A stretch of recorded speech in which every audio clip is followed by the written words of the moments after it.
Wait, but that's not porn voice. Porn voice. That wasn't a porn voice. No, should we? Porn voice is like an awkward, you know. Is it?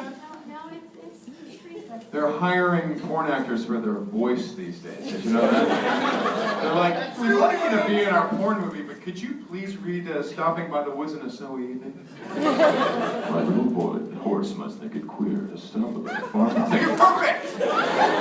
Get him on camera, have him have sex with someone. Now! Go ahead, young man. Hey, how you doing? So you have a pretty good build, and I clearly do not. So do you have any workout tips for me, or what do you normally do? Jog a lot. You eat donuts, did you say? M&M's. They're steroids. No, it's really just whatever you do, stick with it.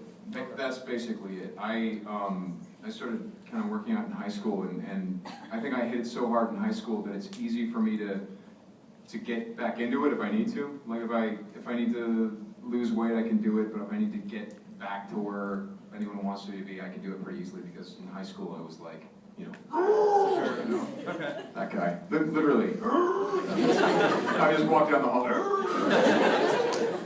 Thanks. Yeah, thank you. You'd be surprised what you can do with just literally like push-ups and crunches and very simple stuff, and jogging, a lot of jogging. Oh, I hate jogging. Yes, right? Here's the thing. Don't run as fast as you think you need to. Because for me, I'm a sprinter, right? So I'd be like, oh, I hate jogging because I get tired and I just want to push through it, it's tired. It's because I was running too fast. If you slow it down deliberately, you find you can run forever. You're like, oh, that's jogging. Jogging is running for a long time. Okay, right. Hello, Mr. Star Killer, sir. It appears that you have a lot of influence whenever you do a role for Star Wars, like in The Force Unleashed, as the Son, as Darth Maul. How much creative influence did you, like how many of your suggestions did you actually bring forth whenever you were being Darth Maul? Because you had a scene where you were kind of goading Obi-Wan on, like, you know, I killed your master, how do you feel about that? And then you took him completely off his guard. Like, how much of that was from your creativity? Well, the specific line, if I remember it, is, your master Qui-Gon Jinn, I gutted him while you stood helpless and watched. How did that make you feel, Obi-Wan? I think is the line. The line as written was, your master Qui-Gon Jinn, I killed him. Not I gutted him. I killed him while you stood helpless and watched. How did that make you feel, Kenobi? And I was like, well, let's upset him more. Let's say I gutted him, because he did stab him right here. And then let's call him Obi-Wan, because that's what Qui-Gon called him, right? It'd be a little bit more upsetting. Either way, it's more personal to call him by his first name. So the answer is, they don't take all of my suggestions, because that would be crazy. But they certainly listen. The thing is, I learned from Battlestar Galactica, I like to collaborate, right? And that show taught me, it gave me some like a sort of a practice ground for that, because you arrive on Battlestar and they go, hey, great, do one as written and then say whatever you want. And they actually encourage you to improv, the ad-lib, which is an incredible thing on a show with green screen where they're trying to get an effect shot right and the actors are kind of popping off doing whatever they want. It's suicide, but on that show, totally worked. So since then, I have been wanting to, you know, put my input in and change things and do stuff. There's a sign back there. What does it say? It says 10 minutes left. 10 minutes left. I'll talk faster. So yeah, I definitely get my ideas in there, and the thing is, it's basically what if you're going to speak up, people will assume you have a reason for speaking up, and then they learn whether you're crazy or not, essentially, right? But if you come up with more good ideas than you come up with bad ideas, they'll keep listening to you. For example, on The Mist, I remember, you know, again, early on in my career of suggesting things to people, Darabont, and this is before I knew him very well. We're close friends now, but back then he was Frank Darabont. Oh. And so I go up to him when he's having a smoke break, and I say, hey Frank, you know, on my death, okay, if you haven't seen this movie, spoiler alert, I bite it. And I'm like, the final moments of my death, I'm locked outside the store, and there's the glass window, and it says, you know, I've been stabbed, so I'm bleeding, and I'm banging banging the window, begging to get back in. And then I turn, I see a big monster, and then I turn and say please, and then it yanks me out, and the script said a spray of blood hit the window. And I'm like, well, I think we got that in this movie. I think there's like plenty of blood in this movie. I'm like, what if literally, because I'm bleeding and I'm holding my gut, what if I just lay my hand on the window and say please, and then it yanks me out, and there's nothing, no blood, nothing. It's like it never happened, except that there's this bloody handprint on the window, which will last the rest of the film. And he goes, yep, I'm doing that. I'm like, what? He's like, no, it's a good idea. Now, never mind the 5 awful ideas I pitched to him, which were just ridiculously bad because I was younger and didn't know what I was talking about. But, you know, like, a wise filmmaker will always listen to the people around him and go, okay, well, a good idea can come from everywhere. And Frank is smart enough to know that if he accepts the good idea, he's going to get credit for it anyway. So, and that guy is tremendously talented, by the way, as you guys know. Thank you very much, Sam. Have a nice day. I got kind of just 2 quick questions. Being that you have another co-star with the same name as you, Yeah. how much of a pain in the butt is that when you guys are working with different directors? I make them call him Phyllis. What do you guys do? Phyllis. No, he's Sammy and I'm Sam. Oh, okay. Which some people completely ignore. They go, hey, Sammy. No, Sammy. What? No, I'm Sam. But for the most part, he's Sammy and I'm Sam, and it works. You know? Yeah, I just was curious about that. Second, what's on the horizon for you? I mean, any more Star Killer stuff? I know beyond being human, I mean, what do you got on the... Yeah, the Star Killer stuff, talk to LucasArts, they would know more than I do. Oh. You know, you can get a hold of them, I think, on Twitter or something like that. Darth Maul will be messing stuff up next season on Clone Wars in a big way. And that continues to be a lot of fun. Being Human, we're shooting in a week.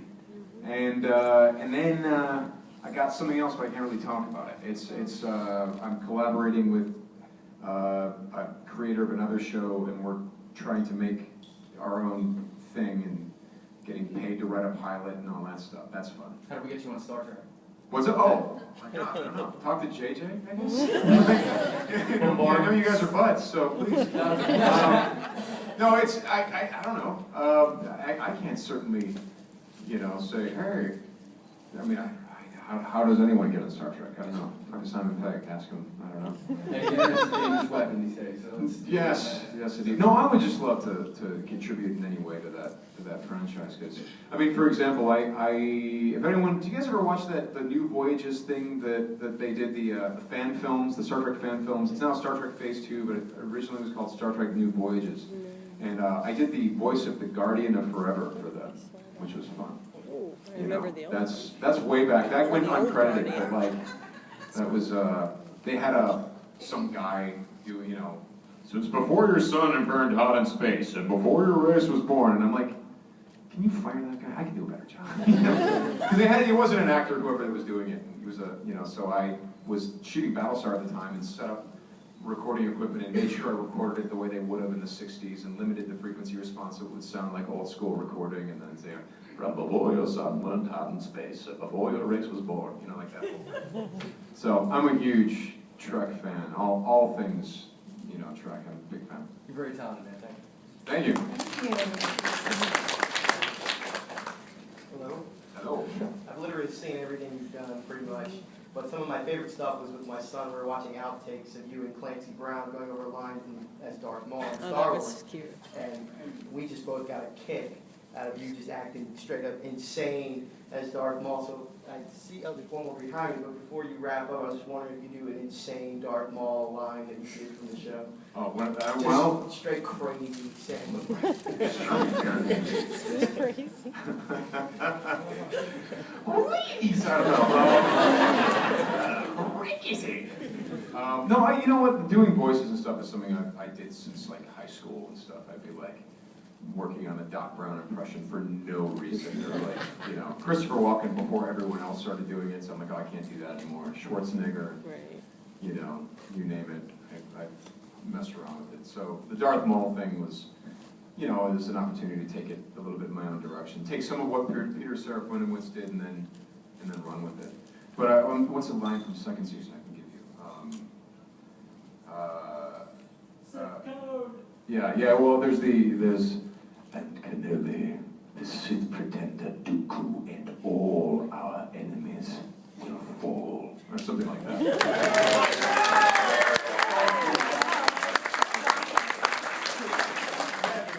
Hello. As a fellow Trekkie, who is your favorite Star Trek captain, and what's your favorite Star Trek movie? Wow, that's tough.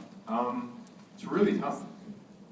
Because I gotta say, I thought, okay, it's okay. Let's just put it this way. My favorite Star Trek shows were original series, Next Gen, and Deep Space Nine. Avery Brooks I thought was unbelievable as the captain.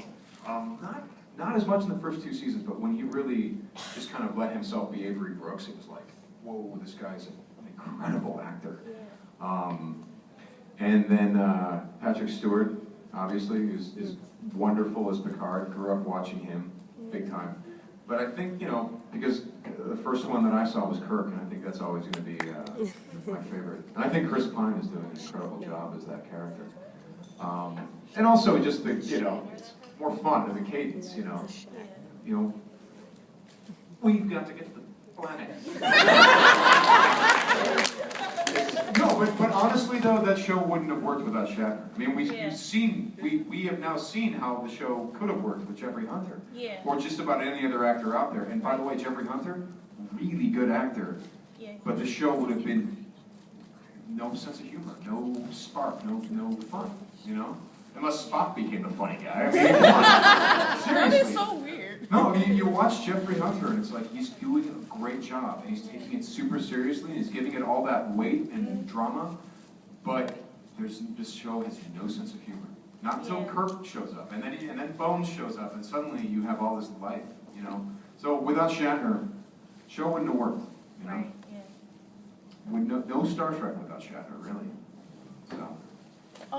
Did you have a favorite movie? Oh, favorite movie. Okay, this is, I think there are movies that are like, damn, I think, okay, you could say Con would be your favorite one. Is this the easy one? I like 6. Me too. I like 6. I think 6 might be my favorite, and for no other reason than those characters feel like badasses. But they feel like they've seen it all at that point, and they're now the legends that they've always been in our minds. That's fun. And seeing it, it's like the end point. It's a very satisfying ending for all those characters. So. Thank you. I'm not going to stand up. She won't let me. Speaking of Hitler, She won't let me what's going on stand here? What's going on? Come on, don't do that. She won't let me stand up. She's already embarrassed enough. I just had what's your favorite episode of the original Star Trek series? If you had to pick a favorite episode. God, there's too many to name. Yeah, there are. Really. Favorite 3? Sitting on the Edge of Forever. Spacesuit is great. Let's name a few. Corbin Knight Maneuvers is awesome. Balance and Terror. I'm naming all the obvious ones. Yeah. It's like. That's okay. They're good for a Of reason. course, the Tribbles. Of course. One more question. Oh my God. One last question. Are you going to put out another album in between all this things? And do you ever think you'll do like a full feature movie again?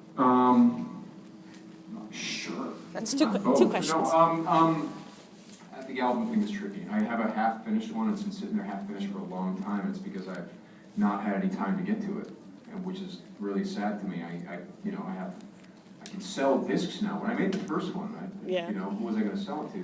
These days, I can really push a bunch of discs. Or MP3s these days. I can make a bunch of tapes and send them out. That's great. I'll make a phonograph. Who the hell? What? No, I can sell a lot of MP3s these days. I mean, it's and I hear that all the time, and I'm so grateful for anyone listening to that stuff. Very patient. But in fact, some of the guys that are in my band that I'm recording with, I am working on this project with. It's the same guys. It's like, my buddies, and we like to work together on stuff. So we played out because the Crash Tones, and now we're working on this thing. So hopefully this thing we're trying to make happen will happen. We're getting paid for working on it so far, and that's cool. I like that. We're not working for free, that's cool. But as to whether it will make it out and people will see it and enjoy it, that's another question. Just a quick comment. Yeah. You're almost as good as William Shatner.